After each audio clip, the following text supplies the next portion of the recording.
Hello दोस्तों, कैसे हैं आप सभी। मैं सूरज यादव आपके अपने ही YouTube channel study mega point में आपका बहुत बहुत स्वागत करता हूं। तो दोस्तों, जैसे कि हम आपको बताए थे इसके पहले वाले लेक्चर में आपको बताया था, जैसा कि यह लेक्चर है आपका पीएलसी है। तो इसमें हम आपको 3 चैप्टर बता चुके हैं, जिसमें आपका चौथा चैप्टर चल रहा है। तो इसमें इसके आगे वाली टॉपिक जो थी मेरे दोस्तों, इंटरफेसिंग ऑफ थी 7 सेगमेंट डिस्प्ले। ठीक है, 7 सेगमेंट विथ 8051 माइक्रो कंट्रोलर के द्वारा, यानी हम 8051 माइक्रो कंट्रोलर के द्वारा क्या कर रहे थे, 7 सेगमेंट का इंटरफेसिंग कर रहे थे। ठीक है, तो इस चीज को ध्यान में रखना है आपको कि आपको जो अगला लेक्चर दिया गया है उसको बहुत ही अच्छे से देखेंगे, क्योंकि इंटरफेसिंग से आपका एक क्वेश्चन जरूर आएगा। तो इंटरफेसिंग से आपको ध्यान में रखना है, इंटरफेसिंग कैसे करवाते हैं ये सारी चीजें देख सकते हैं आप। तो दोस्तों, आज का जो लेक्चर होने वाला है इसमें हम आपको बताएं interfacing of LCD with 8051 micro controller. तो ठीक है मेरे दोस्तों, तो इसके पहले हम क्या बताया आपको, 7 सेगमेंट था। अब हमारा क्या चल रहा है, एलसीडी की बात की जाएगी। ठीक है, तो एलसीडी में भी क्या किया जाता है, इसकी भी क्या किया जाता है कि इसकी भी इंटरफेसिंग कराया जाता है, किसके द्वारा, माइक्रो कंट्रोलर के द्वारा। तो चलिए देख लेते हैं, बहुत ही सिंपल चीजें हुई हैं, बहुत ही सिंपल लैंग्वेज में लिखी गई हैं। आपको आप लोग एक दो बार पढ़ लेंगे तो सारी चीजें समझ में आ जाएंगी। चलिए देखते हैं। एलसीडी एक इलेक्ट्रॉनिक डिवाइस होती है, यानी हमारी जो एलसीडी होती है एक ऐसी डिवाइस होती है, इलेक्ट्रॉनिक डिवाइस होती है, यानी इलेक्ट्रॉनिक डिवाइस होती है। आगे क्या है, जिसे इलेक्ट्रॉनिक्स डिवाइसों का एक गुण होता है जी दोस्तों, कि इसको केवल 5 वोल्ट से ऊपर, 5 वोल्ट लगभग 6 वोल्ट तक, इतने ही तक यूज किया जाता है।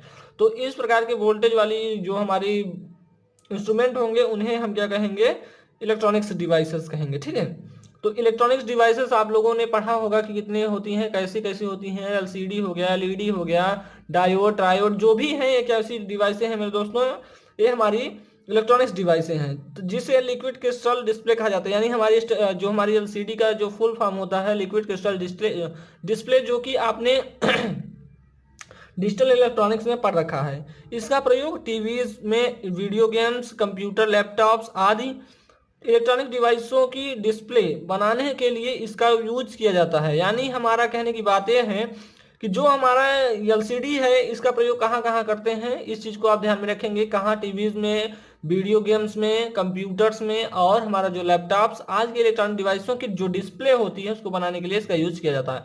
एलसीडी को कम पावर पर प्रयोग कर सकते हैं, यानी इसको ज्यादा पावर की आवश्यकता नहीं होती है, इससे कम पावर की आवश्यकता होती है। ठीक है, तथा यह तुलनात्मक रूप से सस्ती होती है। ठीक है, यानी तुलनात्मक रूप से यह कैसी होती है, सस्ती होती है। एलसीडी मुख्यतः तीन रूपों में प्रयोग की जाती है। देखेंगे, पहला है हमारा 16x1 है, 16x2 है, और 20 क्रॉस या 20x4 है। सामान्यतः 16x2 एलसीडी को माइक्रो कंट्रोलर के साथ इंटरफेस किया जाता है, जिसमें इसमें 16 रोज यानी 16 हमारे क्या होंगे, 16 पंक्तियां होंगी, दो तथा दो कॉलम होंगे। ठीक है, 16 पंक्तियां तथा दो कॉलम। ठीक है, यही होता है आपका, यानी ये हमारा जो इंटरफेसिंग ऑफ एलसीडी के द्वारा क्या किया जाता है। तो इसमें आपको एक चीज, बहुत ही अच्छी चीजें हैं, यहाँ तक तो आपने अपना जो भी चीजें लिखा है वो बहुत ही पहले ही आप लोगों ने पढ़ चुका है। ठीक है, तो लेकिन यहाँ से क्या किया जाता है, जो इसका जो हमारा क्रम होता है, मुख्य 3 रूप से प्रयोग की जाती है। तो इसको थोड़ा ध्यान में रखें। 16x1 है, 16x2 है, 20x4 है। तो इन सभी चीजों में हमारा जो सबसे ज्यादा यूज किया जाता है, 16x2 का यूज किया जाता है। माइक्रो कंट्रोलर के साथ क्या करते हैं, इंटरफेसिंग करते हैं। अब दो देखिए, यहाँ पे 16 रो हमारा है, 16 रो है हमारा, 2 कॉलम है। ठीक है, 2 कॉलम है। इस चीज को आपको ध्यान में रखना है दोस्तों। अगला जो हमारा टॉपिक होगा वो होगा, यानी इसके बारे में जो भी चीजें दी हुई हैं इनको थोड़ा जान लेते हैं। ठीक है, पिन्स जो है, इसमें जो पिन होंगे उनको जान लेंगे। तो देखेंगे इसमें 16 पिन होती हैं जो निम्नलिखित हैं। VSS कनेक्टेड टू ग्राउंड होता है, VCC जो होता है कनेक्टेड टू सप्लाई, VEE जो है कांस्टेंट एडजस्टमेंट है मेरे दोस्तों, RS जो है रजिस्टर सेलेक्टर है, इसमें हाई हाई डाटा होता है, एक लो कमांड होता है। ठीक है, तो इन चीजों को आपको ध्यान में रखना है। जो भी चीजें आप पढ़ी हैं सब यहाँ पे हैं। तो यहाँ पे देखेंगे RD है, एक होता है रीड राइट, देख लीजिए। RD को हम लिखते हैं रीड राइट, यानी एक एच जो होगा, हाई जो होगा वो रीड करेगा, लो जो होगा राइट करेगा। ठीक है, ई का मतलब इनेबल होता है। पिन हमारी जो होती है माइक्रो कंट्रोलर में उनका यूज करके किया जाता है, देख लीजिए। और जो 16वीं पिन होगी वो हमारा क्या होगी, 15वीं 16वीं, एक हमारा ग्राउंडेड होगा और एक हमारा क्या होगा, 5 वोल्ट सप्लाई दी जाएगी। इन चीजों को ध्यान में रखना है। आइए देख लेते हैं चित्र को थोड़ा। तो मेरे दोस्तों आपका फिगर कुछ इस प्रकार बनाएंगे, ठीक है। ये कितने का है हमारा, यह जो हमारा जो प्रयोग किया जाएगा ये किसके 16 × 2 का एलसीडी होगा मेरे दोस्तों। तो इसका जो क्रम होगा 16 × 2 का होगा। तो यहाँ पे जो भी पिंस दी हुई हैं, अब देख लीजिए एक चीज आपको और ध्यान में रखना है। तो ये हमारा हो गया 8051 माइक्रो कंट्रोलर। तो कुछ इसका जो पिंस इसका यूज किया जाता है उन्हीं को दिखाया गया है, ठीक है।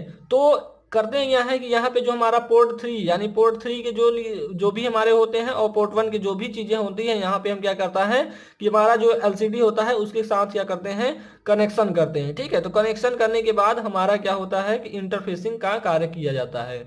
तो यही हम आपको बताएं कि एलसीडी प्लस वाला जो होगा ग्राउंडेड होगा, पृथ्वी से यानी अर्थ से ग्राउंडेड होगा। एलसीडी का जो माइनस टर्मिनल होगा उसको 5 वोल्ट की सप्लाई दी जाती है, ठीक है। अब बात की जाती है इस साइड की। तो इस साइड हमारा देखिए यहाँ पे एक कैपेसिटर लगा है, ये हमारा स्विच, मतलब ये एक प्रकार से हमारा यहाँ पे देखेंगे तो सर्किट ब्रेकर लगा होता है, ठीक है। मतलब एक स्विच लगा होता है, स्विच यहाँ पे स्विच लगा होता है, ठीक है। और ये भी सारी चीजें यहाँ पे हम देखेंगे तो यहाँ पे हमारा प्रयोग किया जाता है, क्या कहते हैं इसको आप लोग देख के बताएंगे इसको क्या कहते हैं, ठीक है मेरे दोस्तों। तो ये इसका नाम बताए थे अगले वाले लेक्चर में, लेकिन अभी याद नहीं आ रहा है। तो यहाँ पे देखिए कैपेसिटर लगा है, ये कैपेसिटर किसमें है, सीरीज में है, देख पा रहे होंगे आप, ठीक है। तो इस चीज को आपको ध्यान में रखना है और इसमें जो भी चीजें दी हुई हैं एक बार आप बना लेंगे तो आपको समझ में आ जाएगा, ठीक है। चलिए दोस्तों आगे वाले टॉपिक की तरफ चलते हैं। अब बात आती है स्टेपर मोटर। तो दोस्तों आप लोगों को पता हो गया होगा कि स्टेपर मोटर के साथ भी क्या किया जाता है, इंटरफेसिंग किया जाता है। तो इंटरफेसिंग जो हमारा होता है स्टेपर मोटर के साथ भी किया जाता है। तो इस चीज को ध्यान में रखना है। तो इंटरफेसिंग का 4-5 इंटरफेसिंग हो चुका है, 2 हो चुका, 3 2 पहले वाले लेक्चर में हो चुका, आज 2 आज हो जाएगा दोस्तों। तो यहाँ से आपका चैप्टर समाप्त हो जाएगा, ठीक है। स्टेपर मोटर, तो आज ये इस लेक्चर में अब दोस्तों क्या होगा कि आपको जो भी इंपॉर्टेंट चीजें हैं उन्हीं को बताया जाएगा, ठीक है। क्योंकि टाइम ज्यादा ना होने के कारण क्या हो रहा है कि जो भी चीजें इंपॉर्टेंट है उन्हें आपको बता के खत्म किया जाएगा, ठीक है। चलिए ऐसा नहीं होगा कि आपको पढ़ाया नहीं जाएगा। स्टेपर मोटर क्या होता है आइए देख लेते हैं। स्टेपर मोटर एक ऐसी डिवाइस होती है जो इलेक्ट्रिकल एनर्जी को मैकेनिकल एनर्जी में परिवर्तित करती है, बदलती है। स्टेपर मोटर में परमानेंट मैग्नेट का प्रयोग किया जाता है। तो आप लोगों को जैसा कि हमने आपको बताया था कि स्टेपर मोटर के बारे में हम आपको पढ़ाए हैं मशीन में, तो वहां से भी देख सकते हैं वो चीजें, यहाँ पे सारी चीजें लिख देंगे तो कोई दिक्कत नहीं है मेरे दोस्तों, ठीक है। चलिए आगे की तरफ चलते हैं।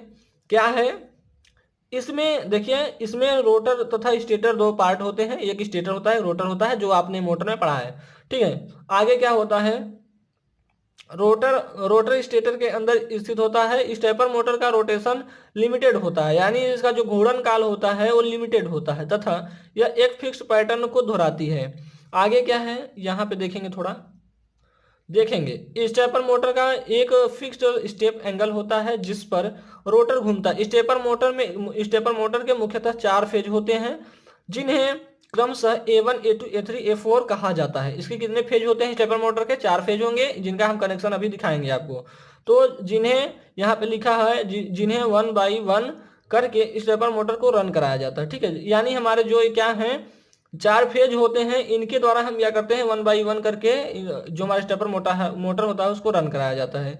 आइए इंटरफेसिंग देख लेते हैं, स्टेपर मोटर की इंटरफेसिंग ऑफ स्टेपर मोटर को 8051 माइक्रो कंट्रोलर के साथ इंटरफेस करने के लिए यहाँ पे डार्लिंगटन पेयर का प्रयोग किया जाता है। किसका प्रयोग किया जाता है मेरे दोस्तों, 8051 माइक्रो कंट्रोलर का, यानी जो हमारा स्टेपर मोटर है 8051 माइक्रो कंट्रोलर के साथ इंटरफेसिंग करने के लिए डार्लिंगटन पेयर का प्रयोग किया जाता है। किसका प्रयोग किया जाता है, डार्लिंगटन पेयर का प्रयोग किया जाता है, ठीक है।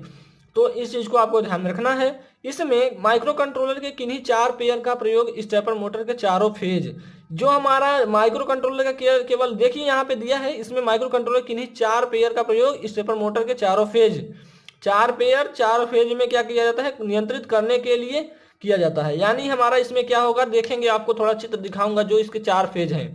देखेंगे तो 1 2 3 4 ये जो दिया है ये हमारा हो गया आईसी हो गया।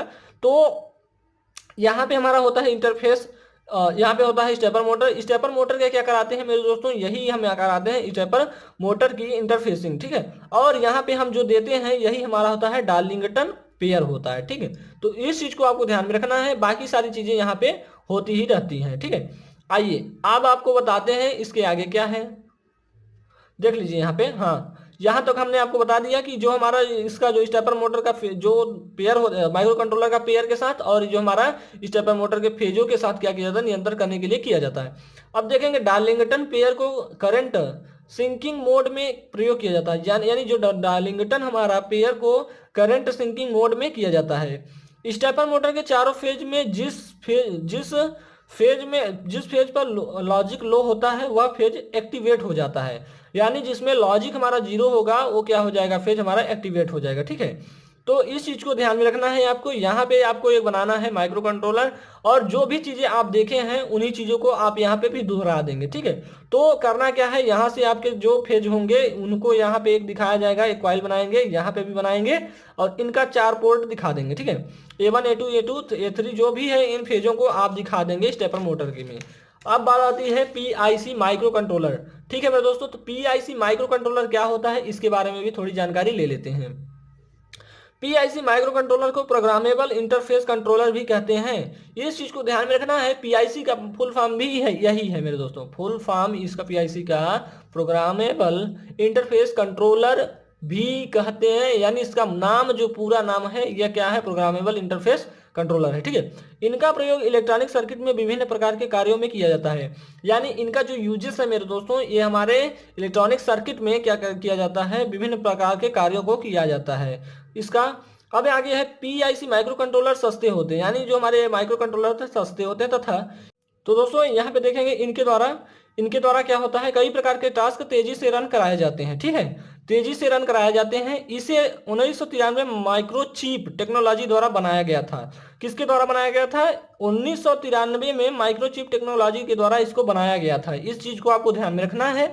आगे क्या है, इसका आर्किटेक्चर हार्डवेयर आर्किटेक्चर पर आधारित होता है, यानी जो इसका संरचना होता है हार्डवेयर आर्किटेक्चर, यानी हार्डवेयर संरचना पर आधारित होता है। अब बात आती है advantage of PLC micro controller, PLC नहीं सॉरी दोस्तों, PIC माइक्रो कंट्रोलर। तो इसका जो एडवांटेज है, लाभ है, इसको देख लीजिए आप।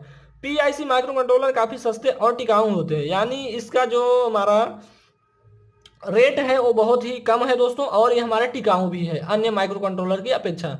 इनकी इनकी परफॉर्मेंस स्पीड काफी अच्छी होती है, यानी इनका जो परफॉर्मेंस होता है बहुत ही अच्छा होता है, यानी ये बहुत अच्छे से काम करते हैं। इनका पावर कंजप्शन कम होता है। ठीक है, अब बात आती है कि इस disadvantage of PIC micro controller. तो PIC माइक्रो कंट्रोलर का जो डिसएडवांटेज है उसको देख लेते हैं। PIC में लेंथ ऑफ प्रोग्राम काफी ज्यादा होता है, यानी इसको जो प्रोग्राम की लंबाई चौड़ाई जो होती है बहुत अधिक होती है। प्रोग्राम मेमोरी को एक्सेस नहीं किया जा सकता है, यानी जो हमारा प्रोग्राम है वो मेमोरी में एक्सेस नहीं किया जा सकता है। इसमें केवल एक एक्यूमुलेटर पाया जाता है। कितने एक्यूमुलेटर पाए जाते हैं, एक एक्यूमुलेटर पाया जाता है। आगे क्या है मेरे दोस्तों, तो आगे है आपका एप्लीकेशन। इसका प्रयोग विभिन्न इलेक्ट्रॉनिक, यहाँ पे देखेंगे इसका प्रयोग विभिन्न इलेक्ट्रिक डिवाइसेस में अलार्म सिस्टम तथा टाइमर आदि के रूप में किया जाता है। किसका प्रयोग, PIC माइक्रो कंट्रोलर का प्रयोग और इलेक्ट्रिक डिवाइसों में अलार्म सिस्टम तथा टाइमर के रूप में किया जाता है। नेक्स्ट पॉइंट क्या है, इसका प्रयोग कंप्यूटर कंट्रोलर सिस्टम के रूप में भी किया जाता है। तो यहाँ पे इन चीजों को ध्यान में रखना है।